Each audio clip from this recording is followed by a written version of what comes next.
Hello students, आज की class में हम डिस्कस करेंगे √3 इज इरेशनल नंबर। इसी चीज को आज हम प्रूफ करेंगे और सिर्फ √3 को इरेशनल नंबर प्रूफ ही नहीं करेंगे बल्कि बहुत से कॉन्सेप्ट डेवलप करेंगे हम लोग कि ऐसे बाकी नंबर जैसे √2 को इरेशनल नंबर प्रूफ करना हो गया या √5 को हो गया या और भी बाकी नंबर्स आप खुद से प्रूफ कर पाए, इस कॉन्सेप्ट को डेवलप करेंगे। चलिए क्लास शुरू करते हैं।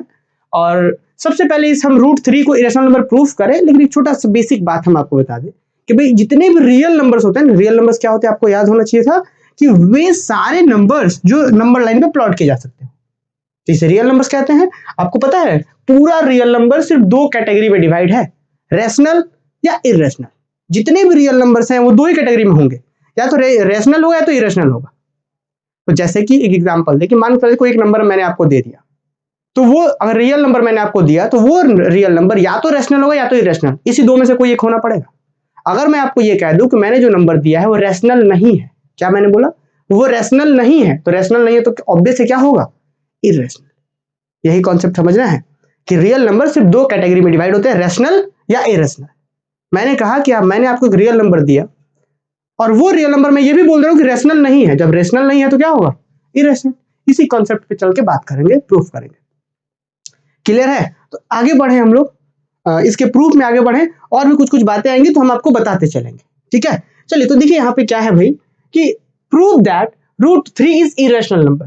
मुझे क्या प्रूफ करना है कि √3 को इरेशनल नंबर प्रूफ करना है।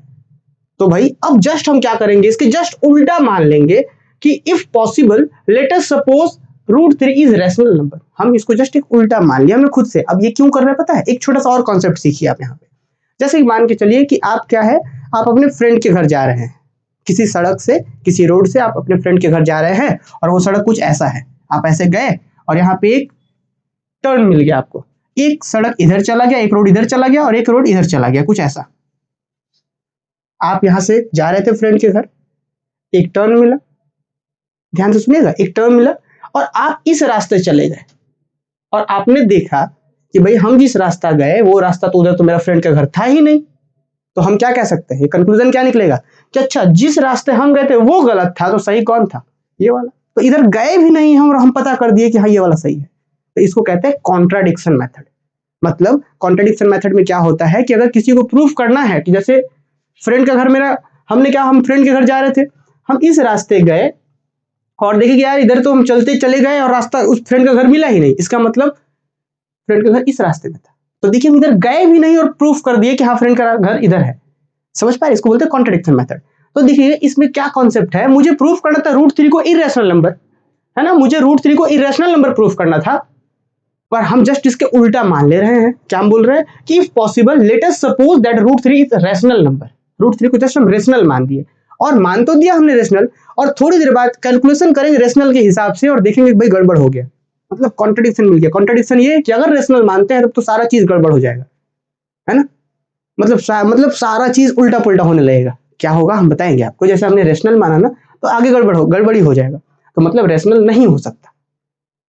जैसे वही वाली बात कि हम इस रास्ते से गए और ये रास्ता गलत हो गया, तो बस ये गलत तो उधर सही। तो वही चीज हम इसको रेशनल मानेंगे। हमने लिखा भी है कि प्रूफ में कि if possible let us suppose √3 is rational number. Rational माना, आगे गड़बड़ होगा तो रेशनल नहीं हो सकता। जब ये रास्ता गलत है, रेशनल वाला गलत है, तो इरेशनल होगा, प्रूफ हो जाएगा थ्योरम। समझ पा रहे? तो कैसे हमने लिखा है जी, if possible let us suppose √3 is rational number. अब अगर कोई नंबर रैशनल है तो रैशनल का डेफिनेशन आपको पता है कि रैशनल नंबर क्या होता है, वे सारे नंबर जो P/Q के फॉर्म में हो, जहां पे Q is not equal to 0 हो।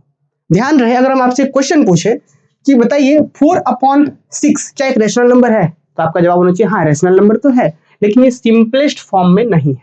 सिंपलेस्ट फॉर्म में कब कहते हैं हम लोग, जब इस दोनों को डिवाइड करने वाला सिर्फ और सिर्फ 1 हो, उसे कहेंगे जब आपस में दोनों कोप्राइम हो। जैसे कि यहां से हम 2 से कैंसिल आउट कर दिए, इसको 2 से क्या होगा 2/3। This is the simplest form of this rational number, है ना। तो रैशनल नंबर ये भी है लेकिन सिंपलेस्ट फॉर्म में नहीं है। This is the simplest form. तो हमने क्या मान लिया यहाँ पे कि भाई अगर √3 रैशनल आपने माना है तो √3 क्या होगा, P/Q का होगा। और P/Q का किस तरीके का, सिंपलेस्ट फॉर्म वाला, जहां पे P और Q को 1 के अलावा कोई डिवाइड नहीं करता होगा। जैसे कि यहाँ पे देखिए 4/6 भी रैशनल था लेकिन इसका सिंपलेस्ट फॉर्म है 2/3। तो उसी तरीके से हमने बोला कि √3 जो है हम P/Q के इक्वल मान रहे हैं, जहां पे P और Q को कोई 1 के अलावा डिवाइड नहीं कर सकता। जैसे 2/3 को 1 के अलावा कोई डिवाइड करे क्या दोनों को, नहीं, कॉमन फैक्टर नहीं होंगे। तो वही चीज है, तो हमने बोला root 3 is equal to P upon Q, जहां पे पी और क्यू को सिर्फ और सिर्फ 1 डिवाइड कर सकता है। और वैसे दो नंबर जिनको सिर्फ और सिर्फ 1 डिवाइड करते हैं उसे बोलते हैं को प्राइम नंबर्स। जैसे कि देखिए 2 और 3 बोथ आर को प्राइम नंबर, जैसे 1 और 5 को प्राइम नंबर्स, ये दोनों को प्राइम है। जिनका फैक्टर सिर्फ और सिर्फ 1 होता है उन्हें को प्राइम कहते हैं। ठीक है, तो root 3 equal to P upon Q ले लिया हमने। अब भाई मुझे क्या प्रूफ करना है, अभी ध्यान दीजिएगा, मैंने क्या कहा है, मैंने कहा है कि पी और क्यू को सिर्फ और सिर्फ 1 डिवाइड कर सकता है, where P and Q are को prime and Q is not equal to 0। P और क्यू को प्राइम है, मतलब दोनों को सिर्फ और सिर्फ 1 ही डिवाइड कर सकते हैं, दोनों का कॉमन फैक्टर 1 है। हम थोड़ा कैलकुलेशन करके दिखा देंगे कि यार 1 ही नहीं, 1 के अलावा भी कोई होने लग रहा है, अब तो गड़बड़ हो जाएगा। तो गड़बड़ क्यों हुआ, क्योंकि हम रेशनल माने थे। तो समझिए बात को, हमने root 3 equal to P upon Q ले लिया। अब क्या नेक्स्ट हम क्या कर देंगे, now squaring on both side, हमने दोनों तरफ स्क्वायर कर लिया। तो रूट 3 का स्क्वायर और पी बाई क्यू का स्क्वायर, तो पी बाई क्यू का स्क्वायर तो दोनों पे स्क्वायर बटेगा, पी पे स्क्वायर क्यू पे स्क्वायर। और आगे बढ़ जाइए, रूट 3 का स्क्वायर क्या होगा, स्क्वायर और रूट कैंसिल आउट, सीधा बचेगा 3। नेक्स्ट आगे बढ़ेंगे तो क्या होगा, पी स्क्वायर अपॉन में क्यू स्क्वायर, कोई दिक्कत नहीं, इधर एज इट इज रहने दिया हमने। नेक्स्ट स्टूडेंट क्या करेंगे, 3 into q square equal to P square. तो देखिए हम यहाँ पे नेक्स्ट क्या कर रहे हैं, 3 इंटू क्यू स्क्वायर, क्या हुआ यहाँ से ये क्यू स्क्वायर इधर मल्टीप्लाई हो गया, तो 3 into q square equal to P square, relation number 1। आपको एक बात पता है क्या, कि अगर किसी नंबर्स में, देखिए ध्यान से, 3 को हम किसी नंबर से मल्टीप्लाई कर रहे हैं 5, कितना आंसर आएगा जी 15। आपको पता है ये जो नंबर्स होगा यहाँ पे वो 3 से डिविजिबल होगा, मतलब 3 को किसी से मल्टीप्लाई किया जाए, 3 को किसी से मल्टीप्लाई करने के बाद जो आंसर आता है वो आंसर 3 से डिविजिबल होगा और इससे भी डिविजिबल होगा, क्योंकि प्रोडक्ट से आ रहा है वो। तो यही कॉन्सेप्ट है कि 3 into q square is equal to P square है, तो यहाँ का पी स्क्वायर 3 से डिविजिबल होगा। जैसे कि 3 को 5 से हमने मल्टीप्लाई करा, 15 आ गया, it means 15 is divisible by 3। तो सिमिलरली 3 को क्यू स्क्वायर से मल्टीप्लाई करा हमने, तो मतलब कह सकते हैं कि भाई ये जो क्यू स्क्वायर जो आंसर आ रहा है वो 3 से डिविजिबल होगा। अगर पी स्क्वायर, क्या कंक्लूजन निकला, पी स्क्वायर 3 से डिविजिबल है इस कॉन्सेप्ट की मदद से। अब एक रिजल्ट ये भी होता है कि अगर किसी नंबर का स्क्वायर 3 से डिविजिबल है तो वो नंबर भी डिविजिबल होगा।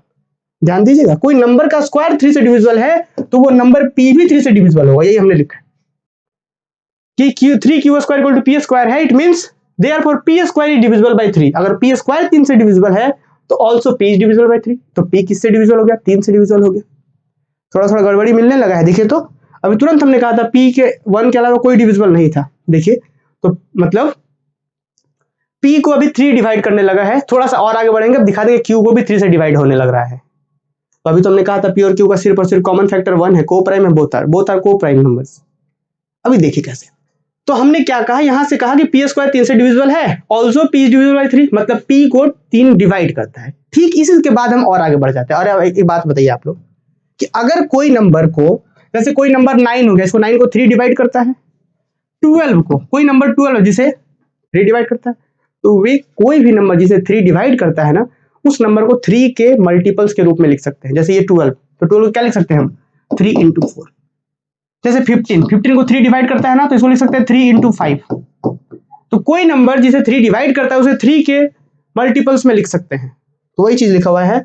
तो देखिए लिखा हुआ है so we can write p equal to 3 into C. अगर देखिए p इज डिविजिबल बाय 3, अगर p को 3 डिवाइड करता है तो p इक्वल टू 3 का मल्टीपल्स में लिख सकते हैं 3 इंटू सी। सी क्या है, कोई इंटीजर होगा, 1 हो सकता है, 2 हो सकता है, 3 हो सकता है, तो p इक्वल टू 3c। तो क्या कंक्लूजन निकला जी, तो यहां तक तो ठीक है, रिलेशन नंबर 1 तक कि p को 3 डिवाइड कर रहा था, और p को 3 डिवाइड कर रहा था तो p की जगह पर 3c लिख सकते हैं, 3c for some integer c। Next आ जाइए, अब क्या बढ़ते हैं, इसी रिलेशन से हम बढ़ रहे हैं, 3 Q square equal to P square था ना, 3 Q square equal to p की जगह पे 3c लिखेंगे, 3c का स्क्वायर। किसी को दिक्कत, उम्मीद है कि यहां तक क्लियर होगा। नेक्स्ट और आगे बढ़िए कि 3c का स्क्वायर, या स्क्वायर 3 पे भी आएगा, c पे भी आएगा, 3 पे जब स्क्वायर आएगा तो 3 का स्क्वायर 9, c पे आएगा तो c स्क्वायर, और इधर का 3 को ना स्टूडेंट हमने नीचे भेज दिया, तो q square is equal to 9c square upon 3, और ये कैंसिल कर लेंगे तो कितना आएगा 3। तो finally student q square equal to 3c का square, q square equal to 3c का स्क्वायर। अब फिर से वही कॉन्सेप्ट आ गया क्या, फिर से वही कॉन्सेप्ट आ गया क्या कि 3 इंटू सी स्क्वायर कर रहे हैं तो यहाँ पे क्यू स्क्वायर हो रहा है, चेक कीजिए, 3 इंटू सी स्क्वायर कर रहे हैं तो क्यू स्क्वायर हो रहा है। तो क्या जी, 3 को किसी से मल्टीप्लाई करके जो आंसर आ रहा है तो आंसर 3 से डिविजिबल होगा। तो मतलब यहां से कंक्लूजन ये निकला कि क्यू स्क्वायर जो है वो 3 से डिविजिबल है, और अगर क्यू स्क्वायर 3 से डिविजिबल है तो क्यू भी 3 से डिविजिबल होगा, सही ना। तो वही लिखा हुआ है, अगर Q square equal to 3c का square, it means that Q square is divisible by 3, therefore Q square is divisible by 3, also Q is divisible by 3, मतलब नंबर का स्क्वायर 3 से डिविजिबल है तो वो नंबर क्यू भी डिविजिबल होगा 3 से। अब एक चीज नोटिस कीजिए, अभी तो हमने तुरंत शुरुआत में कहा था कि √3 है p अपॉन q के बराबर, जहां पे p और q को सिर्फ और सिर्फ 1 डिवाइड कर सकता है, बोथ आर को प्राइम नंबर्स, है ना। अभी देखिए p को भी 3 डिवाइड करने लग रहा था और इसको भी 3 डिवाइडेड करने लग रहा था, ये तो गड़बड़ हो गया जी। तो ये गड़बड़ी क्यों हुआ? क्योंकि हमने गलत सपोज कर लिया था, हम गलत रास्ते में चले गए थे। ये वाली बात जो स्टूडेंट वाला बात था ना अपने पास कि हम गलत रास्ते में चले गए थे, तो वही अभी हम यहाँ पे लिख भी रहे हैं क्या कि thus p and q have at least 3 as common factor। अभी तो हमने कहा था सिर्फ 1 कॉमन फैक्टर था, लेकिन अब यहाँ पे हमने देखा कि p को भी 3 डिवाइड कर रहा है, q को भी 3 डिवाइड कर रहा है, तो हमने देखा कि thus p and q have at least 3 as a common factor, कि 3 के रूप में कॉमन फैक्टर है। तो क्या कह सकते हैं, but this contradict the fact, ये तो कॉन्ट्राडिक्ट कर रहा हमारे फैक्ट को। कौन सा फैक्ट जी? That p and q are को प्राइम नंबर्स, कि p और q को प्राइम नंबर्स है, मींस कि रैशनल नंबर सिंपलेस्ट फॉर्म में है, इसको कॉन्ट्राडिक्ट करने लग रहा था। कौन कॉन्ट्राडिक्ट करने लगा? कि क्योंकि एटलीस्ट 3 एज कॉमन फैक्टर है। तो क्या कह सकते हैं कि therefore our assumption is wrong, कि हमारा अजम्पशन जो था वो गलत है। हमारा अजम्पशन क्या हो गया? गलत होगा, क्योंकि भाई गड़बड़ होने लग रहा ना। तो therefore our assumption is wrong, तो जब हमारा अजम्पशन गलत है मतलब √3 रैशनल नहीं है तो क्या होगा? इरेशनल होगा। तो so we can conclude that √3 is irrational number.